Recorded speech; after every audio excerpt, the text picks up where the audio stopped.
Good evening and welcome to Sunday Express. Hoping you have had a good Sunday. Obviously not a very good Sunday for Chelsea, but you have the latest, including what has been happening in sports, but as well as in the national sphere. The latest from President-elect William Ruto and the petition that is planned by Azimio to be filed at the Supreme Court tomorrow. We'll be giving you details as regards that petition.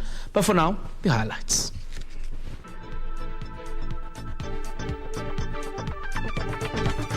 Wakenya wote wametuonyesha ya kwamba hawataki tena Kenya ya kupiganishwa.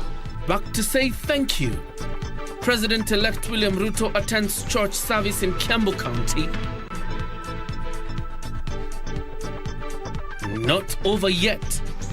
Raila Odinga to file petition tomorrow disputing presidential results.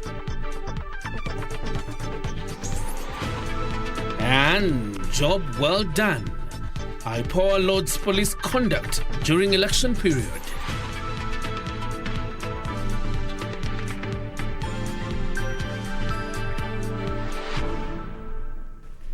And of course, tonight we continue with the coverage of the election cycle up until when the Supreme Court is done with its decision on the petition that will be filed tomorrow by the Azimio la Umoja One Kenya coalition party. But for now, let's begin this bulletin. My name is John Jacob Kuria. Our sign language interpreter tonight is Ann Wangeshi. President-elect William Ruto has held Kenyans for remaining calm during and after the August 9th general election. Ruto, who attended a church service in Kiambu County, committed to work with all Kenyans, saying his administration will deliver on the promises made during the campaign period.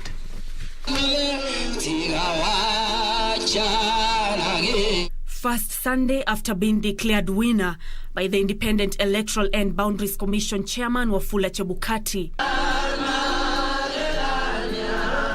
President-elect Dr. William Ruto, accompanied by Deputy President-elect Rigathi Gachagua, attended a Thanksgiving church service at Gathiroine PCA Church in Githunguri, Kiambu County. It is here that Ruto thanked Kenyans for turning out in numbers to exercise their democratic rights and showing him massive support. The true heroes of this election are the millions of Kenyans who woke up early and voted peacefully. Kenyans have also raised a new bar that in Kenya we have buried the politics of ethnicity, that we can vote for a plan, we can vote for issues, we can vote for an agenda. Ruto saying that during this period, Kenyans had displayed a high level of maturity for maintaining calm and going about their daily activities after the elections. Ruto committing to work with every Kenyan and steer the nation forward and complete all the stalled projects. Wakenya wote wametuonyesha ya kwamba hawataki tena Kenya ya kupiganishwa. Wakenya wote wamekubali ya kwamba tunaweza kupiga kura na turudi kazini na tuendelee na biashara zetu na watoto wetu warudi shuleni. He also vowed to continue to work with the church, saying religious leaders stood by him when he needed them the most. Mimi nataka niwahakikishie ya kwamba hakuna sehemu ya Kenya ambayo itawachwa nyuma katika uongozi wa serikali ya taifa letu la Kenya. Wale walitupigia kura, wale hawakutupigia, wote ni wa Kenya. Ruto and his deputy maintaining that President Uhuru Kenyatta will be accorded a conducive environment as he retires. Atakuwa na heshima yake, atakuwa na mahali pake kama kiongozi wetu ambaye atastaafu kama rais wa Kenya. President wetu atapata heshima yake kama ile ya Mwai Kibaki, ile ya President Moi, aende nyumbani kama retired president na atapata heshima yake ile ambayo inatakikana. Other leaders present taking issue with the anticipated case by Azimio la Umoja at the Supreme Court challenging the election results. We are ready for the court. I'm sure, Your Excellency, all those other handles and barriers you have dealt with, the last battle will be in court. Sisi tunasema ya kwamba nyinyi mkienda kotini, sisi tutarudi kwa wananchi. We shall respect your right to go to court and pursue your rights in court There is no time for vendetta. Hakuna wakati wa kuangalia mwenye hakutusupport. Tufanyia wananchi kazi. On the first Sunday after being declared winner by the Independent Electoral and Boundaries Commission, President-elect Dr. William Ruto attended a church service where he hailed Kenyans for maintaining calm and said that he's going to work with everyone, even those who did not vote for him. Nancy Okware, reporting for Sunday Express from PCA Gathurene in Githunguri constituency, Kiambu County.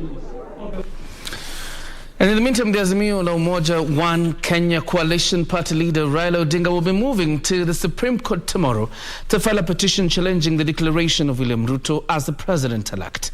Speaking during a rally held at Kamukunji grounds in Kibra, Azimio One Kenya Coalition Party leaders threw their weight behind the move, saying Raila's victory was stolen.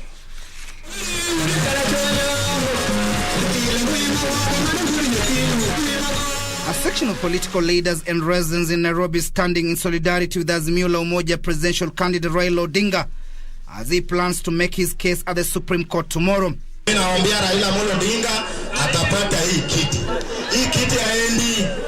Hii kiti iko hapa. Raila and Azimio One Kenya Coalition members have refused to acknowledge IEBC's pronouncement that saw IEBC chair Wafula Chebukati declare William Ruto the winner in the August 9th contest. Sisi tunasema hivi, tunangoja mambo ya mahakama. Na mahakama si atuli kwa uchaguzi. Baba alishinda kiti. Mababa tunauliza, kwa nini baba tu anyanyaswi? Kwa nini baba anyanyaswi? Na hata nyanyaswa. Pateni baba yake. Pateni baba yake. The leaders have exuded confidence that the Supreme Court will rule in their favor, claiming they have a watertight case that will announce Ruto's win. Do not attempt to gag Kenyans.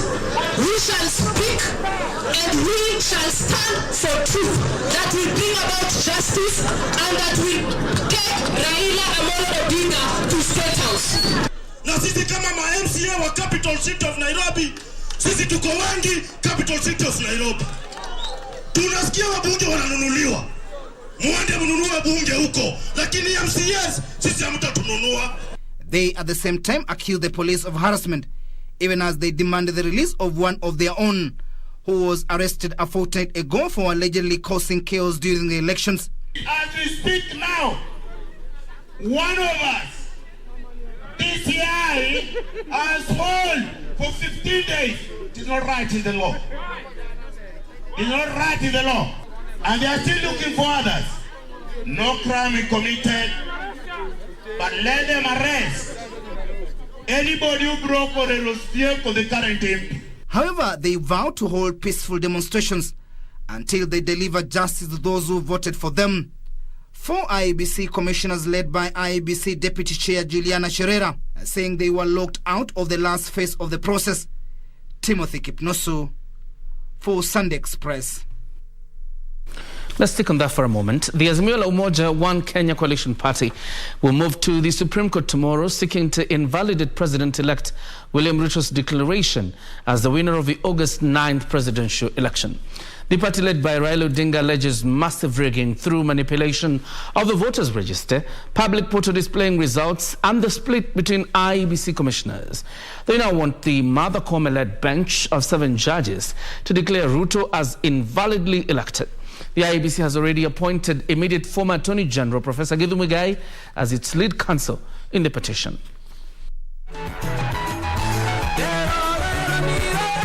Though the exact form of a petition to be filed by Raila Odinga and the Azimio Party is yet to be known, it is emerging that the coalition will be relying on experienced lawyers seeking to invalidate President-elect William Ruto's win.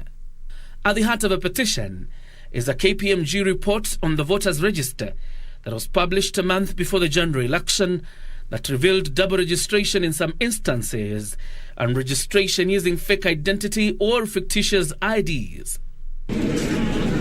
The movement of voters from one polling centre to another in instances where voters complained of being unaware of a movement is also likely to feature in the petition. The split between IEBC chairperson Wafula Chebukati and 4 of the 7 commissioners of the electoral body is likely to feature as Azimio claims that the results announced by Chebukati had not been verified by the plenary of a commission. Azimio also alleges that it has audited the public portal displaying Forms 34A and B and discovered that it was open to manipulation through hacking. The voter turnout across the country and in some areas regarded as the bedrock of support for the Kenya Kwanza Alliance will also feature in the petition. Siaya Governor-elect James Orengo, outgoing Busia Senator Amos Wako and Senior Counsel Feroz Norji will be the Azimio lead counsels, assisted by a battery of lawyers. Kenya Kwanza is said to have lined up senior counsels Fred Ngatia and Ahmed Nasir Abdullahi, who were major players in the upholding of President Uhuru Kenyatta's win in 2013, as they seek to convince the Supreme Court to uphold their win. The IEBC has also appointed immediate former Attorney General Githu Muigai as its lead counsel and will also be assisted by a set of lawyers defending the IEBC and its chair Wafula Chebukati. And as Azimio moves to court Monday, all eyes will shift to the 7 judges of a court led by Chief Justice Martha Koome, who is the president. Others are the court's Vice President Philomena Mwilu, Judges Smokin Wanjala, Mohamed Ibrahim, Njoki Ndungu, Isaac Lenaola and William Ouko. Azimio have 24 hours after filing the petition to serve the respondents, who include the IEBC, Chairperson Wafula Chebukati and President-elect William Ruto, who will file their responses to the petition within 4 days, marking the beginning of a rigorous hearing of the petition. Sticking with the elections, Independent Policing Oversight Authority IPOA has commended the National Police Service for the good management of the just concluded general elections.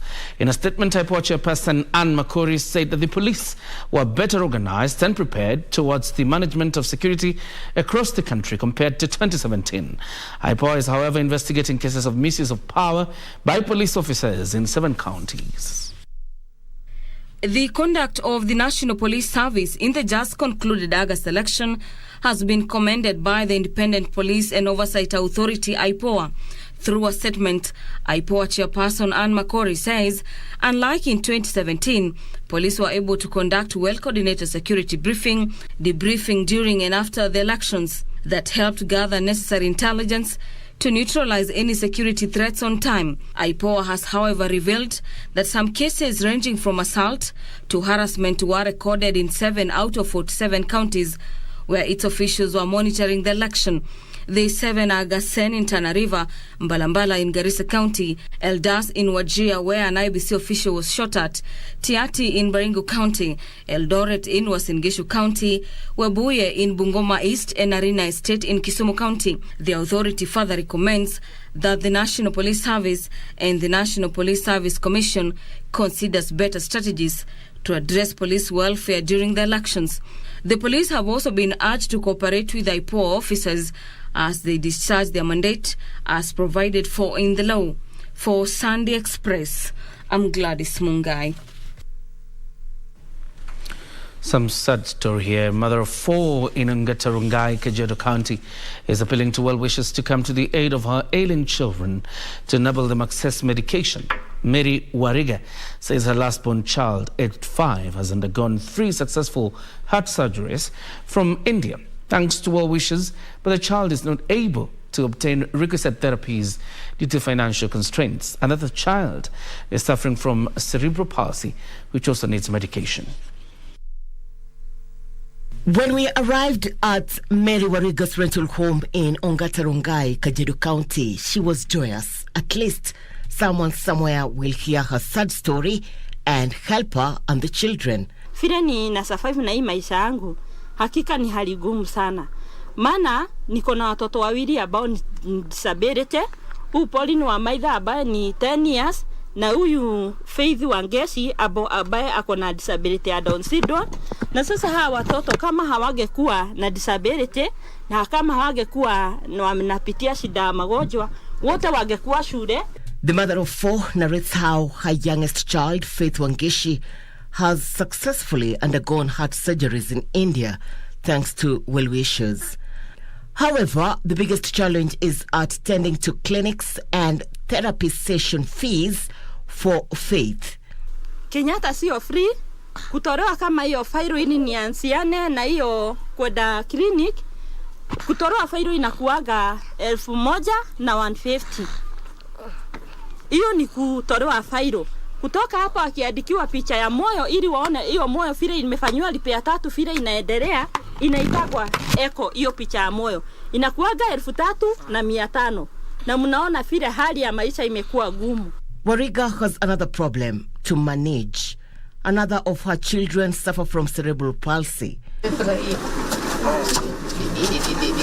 She too needs medication and special care. Mungu ni alinipatia huyo ako mlemavu, ni amenipatia huyo ako pia disability, na ni amenipatia huyo ambaye ni msima hayuko mahali, ambaye anasoma ako grade 1. Ndio napiga duri ya usaidizi. Mimi nimenunua pampers mpaka yani maisha imempeleka, nimeshakuwa na depression, nakuwa na kusahau mpaka na kusahau watu. Na sasa mahali nimefika, nimeona hakika nisipopiga duru ya usaidizi kwa hawa watoto nitakufa tu niwaache, na ndio atateseka zaidi. Mercy Muthoni, her second-born child, is grateful to be fit. Mary Wariga's first child, Chris Maina, aged 13, is schooling at a charitable children's home in Nairobi. Well-wishers can reach her on mobile number 0712 174 288. The number once again is 0712 174 288. Irene Mchuma Odim, Sunday Express. As is usual at KBC Channel 1, highlighting the plight of the poor. And of course, if there's any help you can extend to Wariga, kindly do that on the numbers provided by Irene Mchuma in that story. Now, the 2022 general election had a number of surprises, with the little-known candidates in the civic seat race beating contestants with unrivaled financial muscle. Such a case was witnessed in Mai Mahiu ward in Nakuru County. Ruth Wamboi gives us the story of Eliud Chege, a sand harvester in Mai Mahiu ward, Nakuru County, who is now amuheshimiwa.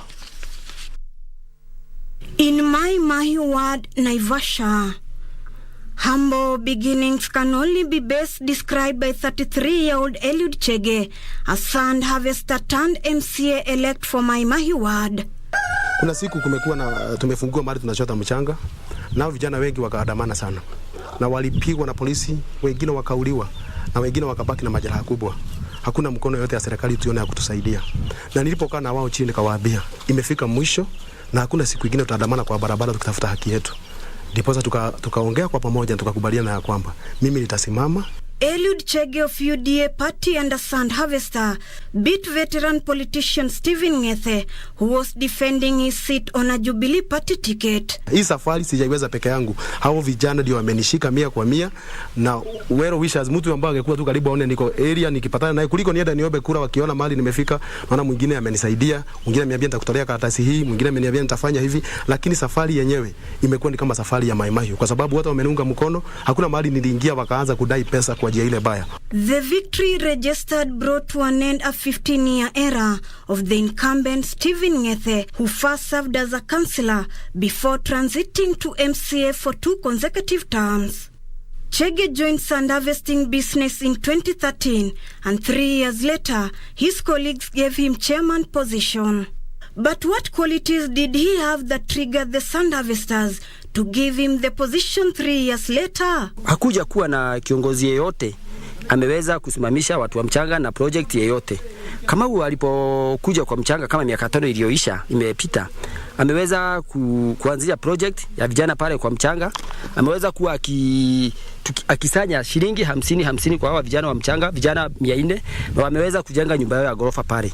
Sasa sisi wenyewe tumeona Kamau anaweza ongoza. Kama ameweza kuongoza vijana miaka 5 imepita na miaka 20 hakuna mwenye ameweza, tukaona Kamau ana uongozi ndani yake. George Kungu, his immediate former colleagues, say they believe Chege will advocate for the welfare of sand harvesters at the County Assembly of Nakuru. Mai Mahiu ni town ambayo imebaki nyuma na ni town ambayo iko na high population. So tunatarajia kama hutatuangusha kama wana youth. Hii favor na kukubarika kwa maana ni kijana ambaye huwa ananyenyekea. Tena hii favor ameitoa kutoka mahali amekuwa kwa hii sekta ya mchanga. Ruth Wamboy reporting for Sunday Express. To another sad story, police have commenced investigations into the murder of a Miraa businesswoman in Maua Town, Meru County. The deceased daughter was also sexually molested 2 days before the death of her mother. Igembe South Sub-County Commander Abdi Hassan says they're following leads that will lead to the arrest and prosecution of the culprits. Maua Town in Meru County. Agitated residents took to the street to demand justice for business lady Deka Isaac, who was found murdered by unknown persons. The Miraa trader is said to have been murdered and her daughter raped. Tuko na huzuni kabisa. Mama alipatikana saa 3 ya asubuhi ya leo, ndio alipatikana akiwa maiti na mtoto wake wa miaka 12. Mama mtoto wa miaka 12 alirapiwa. Alitoka jioni kwa nyumba karibu saa 12. Unajua biashara mera inafanyika usiku, mwana unapakia mera usiku na kutuma. Sasa asubuhi maiti yake imeonekana hapo juu kwa ghorofa nyingine hapo karibu na mahali anaishi tu, ghorofa ambayo imejengwa bado haijakwisha. Igembe South Sub-County Commander Abdi Hassan has asked the area residents of Maua Town to be calm, promising the arrest and prosecution of the offenders.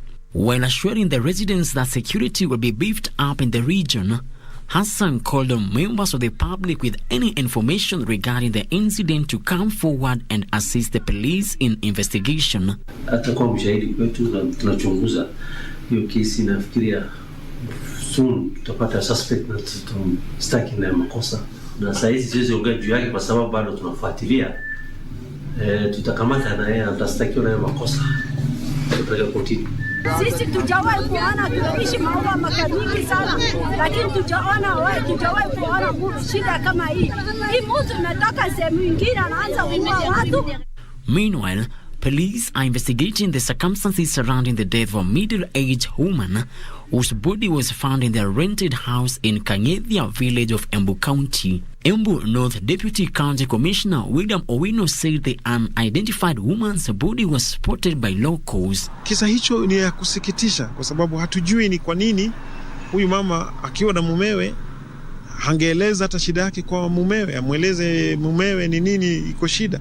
According to Kangethia villagers, the woman is married and has been having domestic quarrels with her husband who is a drunkard. Japokuwa hatujui sababu, because tayari kila mmoja anapojitia kitanzi, serikali na ofisi ya DCI huchukua nafasi huo kwenda kuanza kufanya uchunguzi kutoka kwa jamii ili waweze kujua ni nia gani walikuwa nayo, ni kuliko chanzo gani inaweza kuwa ilisababisha watu waweze kuchukua maisha yao katika njia ya hali hiyo. Whereabouts of her husband are yet to be established. Frederick Muki for Sunday Express. We're taking a short breather. When we come back, we'll be telling you, of course, letting you in on the latest from Hyatt Hotel in Somalia. About 20 people are dead from the attack there. But of course, also, Karen Kibet will also be telling you on the multiple bets that have gone up in smoke today after the loss of Chelsea and other teams this evening. Don't go too far.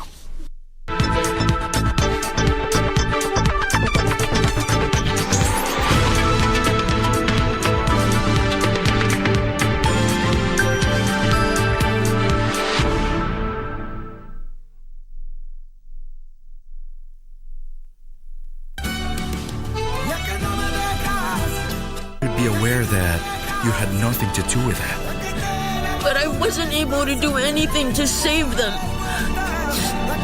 Her schoolmates have been making fun of her because she's the niece of a murderer. They what? How could the kids do that? Wait, who? Who? Tell me, who's the niece of a murderer? Valentina. Maria is now trying to convince Mr. Gonzalo to send poor Valentina to a school abroad, and that's something we just can't let happen. We need to find this gun. It's the same caliber, but a different gun. This can only mean that we don't have just one murderer. We have two. Songea tukupashe na zile ambavyo vitakupa tabasamu tosha. Hana mapenzi wala mahaba, mtoto mbaya sana huyu. What did you just say? Sio tamthilia tu. And why you're saying that Ni tamthilia tosha. Alinishika hivi. What? Sio burudani tu, ni burudani tosha. It is the day that the Lord has made. Na sinema bomba. Enda kabisa kama uelewi kitu inafaa uelewe. Na mada za kusisimua. KBC Channel 1, shirika la utangazaji Kenya.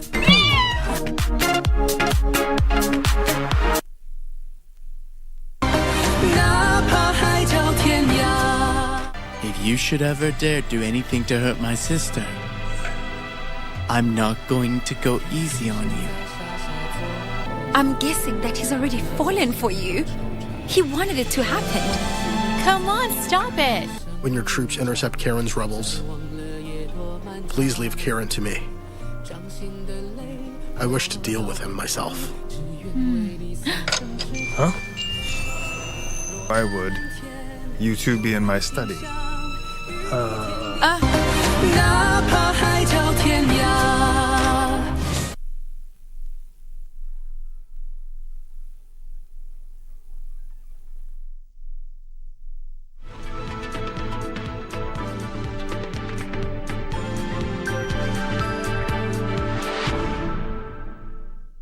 Welcome back. You're watching Sunday Express. Acting Indian High Commissioner to Kenya, Rohit Vadwana, has emphasized the need to promote and strengthen the relationship between India and Kenya. Speaking during the signing of a memorandum of understanding between Apollo Hospitals Enterprises of India and Kenya's Bama Healthcare, Vadwana lauded the solid cooperation between India and Kenya on health matters. India-based Apollo Hospitals Enterprise Limited and Balma Healthcare from Kenya have signed a memorandum of understanding to set up a hospital in Kenya that will provide specialized treatment for transplants, neurological and oncology cases, among others. The two companies signed an MOU to establish a state-of-the-art tertiary care hospital in Kenya, with the goal being to provide comprehensive care to Kenyan patients across all age groups. And we would like to certainly continue with that. Apollo Hospitals coming with such a big project with DL Group is an example I think we can multiply with in other sectors as well. And health, on an average, we issue more than 1,000 visas every year to Kenyans. And they are very happy to avail the healthcare facilities available in India. Elsewhere, a cross-section of the clergy in Nakuru are urging Kenyans to use social media platforms responsibly as they exercise their freedom of expression amid the ongoing stalemate around the presidential election results. Tunataka kuponya taifa la Kenya na hatuwezi kuponya tukiwa na watu wanaoendelea kuchochea na maneno ya uhasama na uadui. Yule aliyeshinda, pongezi, na yule ambaye hakupata haimaanishi alishindwa. Ana nafasi nyingine kwa maisha, na kama hajaridhika, tumeambiwa katika kisheria ya Kenya tuna koti. Kwa hivyo tujaribu kuchunga sana, hasa social media. Ikiwa serikali itaweza kuregulate hiyo, tutapona. This comes as the Federation of Evangelical and Indigenous Christian Churches of Kenya have called on the losers of the just concluded general elections to let go and concede defeat to allow Kenyans to heal from the prolonged and bruising campaigns. Tulikuwa na Wajakoya, kuna kile alikuwa nasema atatuletea. Kuna mwingine alikuweko kama Laila, kuna kile alikuwa nasema, na kuna mwingine ambaye ni Mwaura Waihige, na pia kuna William Ruto. Yeye ni kiongozi sasa, amechaguliwa, basi tumuombe na pia tuombe nchi yetu ya Kenya iwe na amani. Finally, small-scale tea farmers affiliated to factories managed by the Kenya Tea Development Agency are said to benefit from a consignment of fertilizer shipped from Russia. Hii fertilizer inatarajiwa kubebwa na SGR. Kwa hivyo I expect a quick evacuation right from here all the way to Nairobi. And from there it will be taken back to the farmers. Somali security forces say they rescued 106 people who were trapped inside a hotel that had been attacked by militants on Friday night. 21 people have so far been confirmed dead in a 30-hour ordeal. Somalia's elite armed forces battled Al-Qaeda-linked militants for 30 hours after they blasted and shot their way into the Hayat Hotel. Somali forces claim they have defeated the militants who stormed a hotel in the capital after a bloody siege. More than 12 people were killed in the deadly 30-hour ordeal. The assailants used explosives to gain entry to the Mogadishu's Hayat Hotel on Friday before violently taking control and holding guests hostage overnight. The Al-Qaeda-linked Al-Shabaab group claimed responsibility for the attack. Al-Shabaab has been fighting to topple the Somali government for more than 10 years.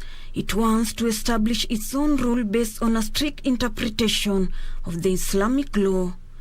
Friday's attack was the first such major incident since President Hassan Sheikh Mohamud took office in May.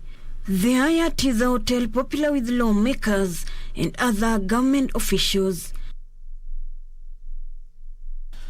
Now, at least 4,000 Maasai Morans from the Ma Siria sub-tribe in Logorian, Narok County, converged for the Eunoto ceremony, a social occasion that marks transition of Maasai Morans from Moranism. The Eunoto ceremony is a famous and vital male rite of passage among the Maasai community in Kenya and Tanzania. Jackie Mambiru attended the ceremony that happens once in every 10 years. Part 1 of a story was aired on Friday. Here is part 2.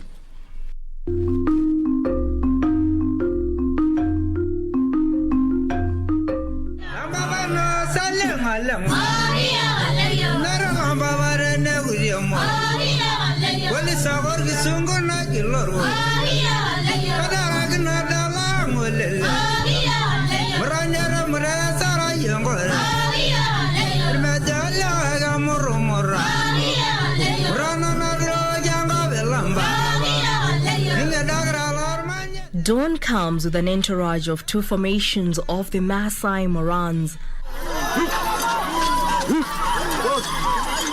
The ceremony is marked with pomp and color as the Morans carry their flags as they march into the forest in search of white ochre dubbed Entoroto.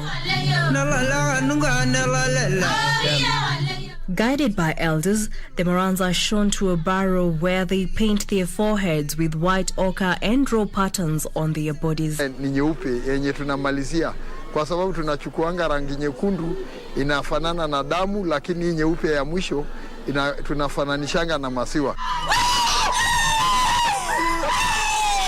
After Entoroto, they march back to the camp. Once they arrive at the Manyata, each picks his flag and they then march in their designated formations 4 times. After these, they break for refreshments.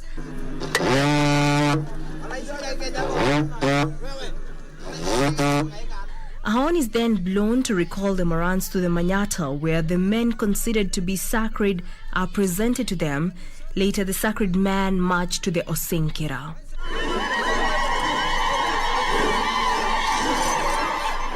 Watapewa jina na wasee waine ambaye hawa wasee watafaa ngozi nyeusi ile ambaye imeshonwa vizuri, au wasee na tena watakuwa wasee wamechaguliwa ambaye ni wasee kabisa kamilifu kwa jamii, hawana mambo mabaya wamewahi kutenda. Later on, the Morans and elders converged to select the first 25 Morans, 5 from each clan who will undergo shaving at dusk, in addition to Olotuno, Oloburu, Olaiguanani, who is the chief of the age set, and one other, a cumulative number of 25 Morans.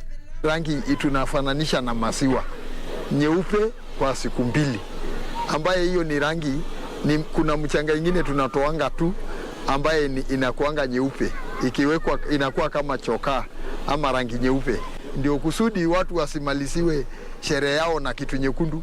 Kwa hiyo rangi nyeupe vijana watanyolewa jioni, ambayo watakuwa 29 wenye watafanyisha wengine kimila ya ndume ya kupewa jina.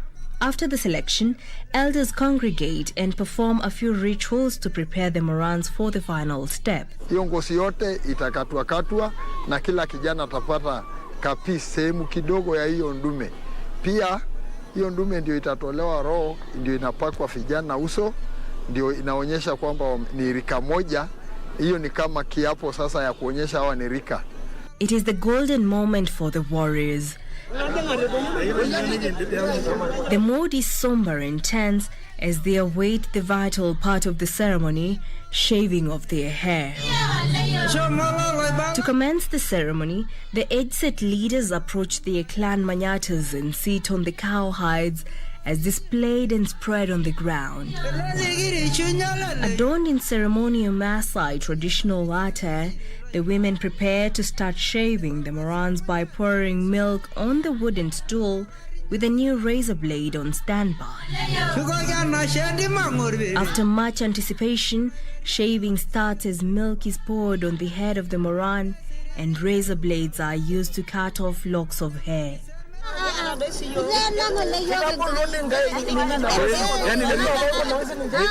Other Morans gather to watch as their counterparts part ways with their locks of hair, which some have kept for more than 5 years, a fate that now awaits them. To culminate the Eunoto ceremony, every warrior must shave his long or short ochre-stained hair, which is done by the warrior's mother or the warrior's wife for those who are married. As dawn unfolds the next day, the whole group of Maasai Morans is now shaved off at their respective clan manyatas. At the end of the ceremony, I'll be involved in decision-making in the society. Unlike previously, my sentiments could not be considered. But right now, after this ceremony, I can say something to Council of Elders. Like now I can do things from my own decision, like I'm a real man. I'm a warrior. In fact, I'm still a warrior. So after the shaving, I'll be a man. I'll be allowed. I won't be carrying 2 sticks. I'll be carrying 1. Kupitia hapa ni njia moja ya kusaidia kijana Masai kuelewa mila na tamaduni zake. Wananyolewa wengine wote, wanakuwa wazee, alafu hii manyata sasa itakuwa imeishia hapo. Tunaenda nyumbani, wamalize mwaka 3 ama mwaka 4, wengine ya mrengo ya kishoto yao wakuje tena kufanyishwa graduation ama mwaka 7, alafu wakimaliza tena wanakaa mwaka 5, wanakuja kuunganishwa wapewe jina moja tena. The clean-shaven Morans spend the night in the forest before dispersing off to their homes the following day to embrace their new chapter of adulthood in their lives. Ile watu wawili mwenye alikuwa anaongoza laini ama hiyo mrengo ya hii laini ya odd number ndiye anatakiwa afanyishwe kimila ingine ya kwenda kupewa masiwa nyumbani na wasee, ambaye ni kimila inafanyiwa, na baada atanyolewa mara ya pili na atafalishwa hiyo ngozi nyeusi. Akishamaliza mwingine tena huyo wake ambaye yeye ndiye alikuwa partner yake, alikuwa anaongoza hizo namba, anafanyishwa hiyo kimila. Alafu wote wanarudi kwenda kufanya hiyo kimila ni kama ubatizo fulani ya kutoa kwa ile urani, kusafisha ile mambo yote ya moranism, kuingia sasa kwa elderhood. The Eunoto traditional rite of passage to Inkiramat Edset is now complete, and they are now at liberty to marry, engage in the decision-making process in the community, among others.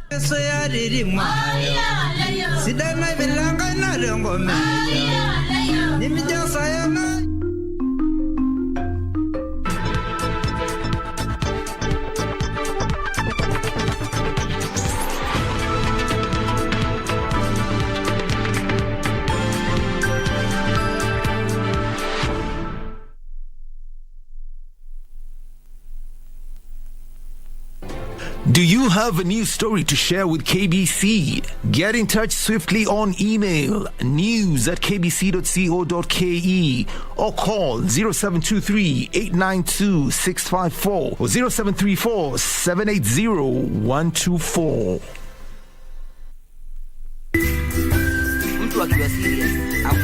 Life cannot always be too serious. Yeah, man, what's up here? Allah? We've got to take some time off and laugh, laugh, laugh, and laugh. And we tickle you down with lots of laughter. That's why I'm saying I'm who is who. Huh? With satire like no other. Tell him to bring it on. Dakachapa.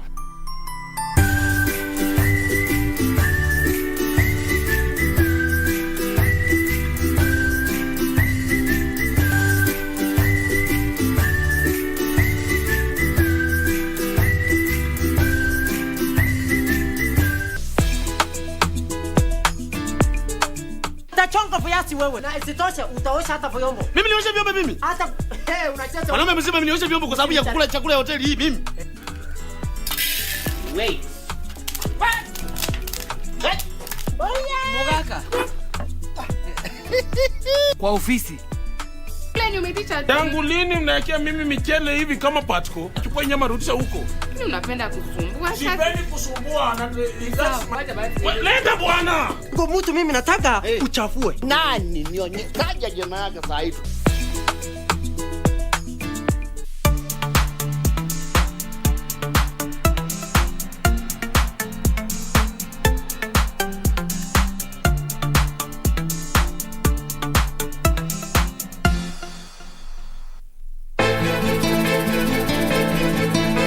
Lazima itakuwa. Nataka ujue baba, hii dunia haifanyii kila mtu sawa. Tuseme ni relationship yenu, yani let's say it was not that friendly. Jackie nimpeleke wapi? Nimpeleke wapi? Nimepata appointment rasmi na Mr. Lingo.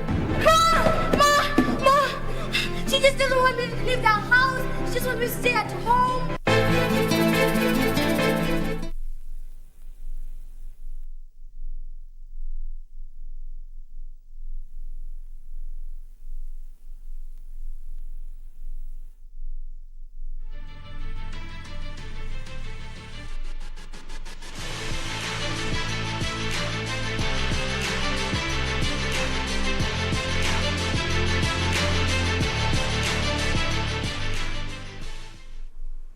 Welcome back to Sunday Express. Let's now delve into Matter Sports. My name is Karen Kibet. Now, the national cricket team, which will play Nepal in the 5-match T20 series next week at the Nairobi Gymkhana grounds, has been named. The squad, which was announced today by Cricket Kenya, consists of 14 players led by Shem Ngoje. The series will get underway on Thursday next week and end on the 5th of next month, and will mark the return of the international cricket in the country after a decade. A lot will depend on senior batter Alex Obanda, who has experience of playing 49 ODIs and 42 T20s. Wicket-keeper batter Ifran Karim also has some experience under his belt. The bowling attack will be led by Nehemiah Odhiambo. The chairman of Cricket Kenya, Manoj Patel, says he is delighted with cricket returning to the country after a long lull.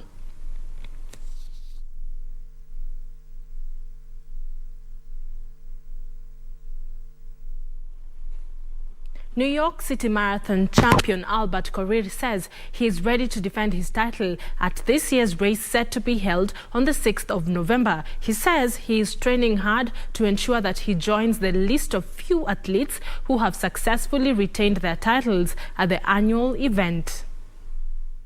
Korir won the 50th edition of the event last November, 2 years after finishing second. He'll be joined in the men's field by his compatriot Ivan Sibet, 2021 runner-up Mohamed El Arabi of Morocco, along with 2020 London Marathon winner Shura Kitata of Ethiopia. Career of Kenya. Second 2 years ago, and yes, number one. In the women's event, Kenya's Perez Jepchirchir will also return to New York to defend her title. She won last year's marathon 4 months after winning gold at the Tokyo Olympics, and she has said she's eyeing the course record in New York after finishing 8 seconds off the mark last year. She is also the 5th fastest woman in history, having won the 2020 Valencia Marathon in 2 hours, 17 minutes and 16 seconds, making her the fastest entrant for the women's race in New York. She will be joined by world silver medalist Helen Obiri, who will be making her marathon debut. The women's field will also include last year's runner-up Viola Cheptoo of Kenya, Ethiopia's Goto team Gebre Selassie, Israel's Lona Salpeter, America's Des Linden, Sarah Hall, and Emma Bates are also set to compete. Gabriel Selassie won the World Championships Marathon in Eugene, Oregon last month, with Salpeter earning bronze.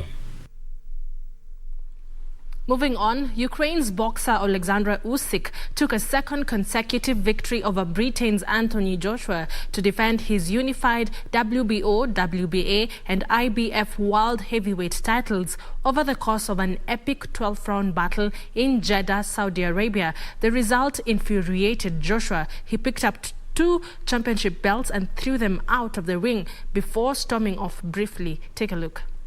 Really well visible. He stays outside that lead leg beautifully. In a clash billed as the rage on the Red Sea, a spirited Joshua showed some aggressiveness and intent, a vast improvement from their first fight, but could not match the brilliance and ring savviness of the Ukrainian. 2 judges scored the fight 115 to 113 and 116 to 112 to Usyk, while a third judge gave it 115 to 113 to the challenger. While there were some close rounds, Usyk was the deserved winner. Half of the 8th round here. Sequences with body shots in this round. At the end of the fight, a furious Joshua picked up 2 of Usyk's belts and dropped them on the floor and strode towards the dressing room before turning round and getting back into the ring to give an impassioned speech. I'm 18 stone, I'm heavy. It's hard work. This guy here is a phenomenal talent. We're going to cheer for him 3 times. Well, how many belts you got now, bro? 5. Hip, hip. Hip, hip. Hip, hip. Hip, hip. Hip, hip. Usyk as a champion, please raise your hand. Under them circumstances, he managed to become champion. Champ, champ! Champ, champ! Champ, champ! I can thank you, Saudi. Thank you so much. Thank you, thank you, thank you so much. Inshallah.